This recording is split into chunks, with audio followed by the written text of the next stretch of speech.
Pendant ce temps, à l'Université pédagogique nationale, outre la mise en place de dispositifs sanitaires, seuls les assistants et chefs des travaux ont renoué avec la craie ce lundi 10 août. Ils se désolidarisent du mouvement de grève de professeurs qui continue. Le campus de l'Université pédagogique nationale reprend de souffle. Les activités sont relancées. Acte 1, se conformer aux gestes barrières avant d'accéder à l'université. Port de masque, lavage des mains, prélèvement de la température, c'est un espoir pour ceux qui pensaient déjà à l'année blanche. Moi, j'avais déjà même versé mes frais, j'avais déjà tout payé. Je me disais, l'année, ça ne serait pas blanche, je ne vais pas perdre l'argent et tout. Donc on avait peur, mais comme c'est déjà repris, nous sommes très contents, mais on a aussi encore peur, parce qu'on ne sait pas, ça serait court, il y aura trop de pression, on ne sait pas. J'ai vu qu'ils ont mis au moins de l'eau là-bas et puis le savon, c'est déjà mieux, ça nous protège aussi. Et je vois que tous les gestes barrières qu'on nous avait dit, nous sont en train de respecter. Tout est respecté, tout est en ordre, les auditoires ont été désinfectés, les bureaux également. Et il ne reste plus qu'au ministre de l'ESU à gérer tout.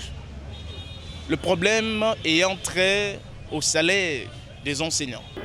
C'est le sourire des retrouvailles après 4 mois de suspension d'activité. Si les étudiants ont envahi le campus, les professeurs, eux, campent pour la plupart sur leur position. Ils conditionnent la reprise des cours par l'augmentation de leurs enveloppes salariales, une situation qui inquiète déjà ces finalistes au regard du calendrier réaménagé.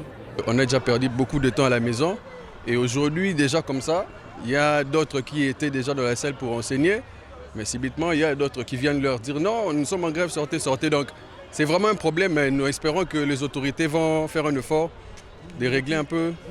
Nous demandons aux professeurs de comprendre les réalités actuelles. C'est très important, c'est vrai qu'ils ont raison, leur cause est noble, mais avec cette pandémie, nous devons comprendre qu'il y a des problèmes, même en Europe, partout, il y a des difficultés. Alors, ils doivent nous aider, au moins à finir cette année. Et s'ils veulent revendiquer, ils peuvent le faire d'une manière un peu compréhensive.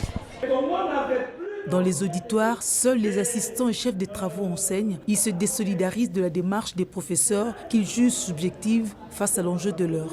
Ce qui est vrai, nous devons être sérieux nous-mêmes. Après 4 mois d'inactivité, on devait reprendre d'abord les activités et par après, nous allons revendiquer le droit. Mais sans reprendre les activités, nous revendiquons. Mais c'est quoi ça, cette histoire? Ça ne va pas, c'est anormal. Donc c'est pourquoi nous avons accepté de reprendre les activités et voir évaluer la situation. Si le gouvernement ne respecte pas ses engagements, c'est à ce moment-là, via l'Assemblée générale, que nous allons déclarer notre grève et on va chercher le travail. Certains membres du corps académique hors micro affirment être prêts à reprendre si les négociations avec l'État congolais augurent une lueur d'espoir. Entre-temps, le calendrier demeure contraignant. Ce sont les finalistes qui paieront les prix.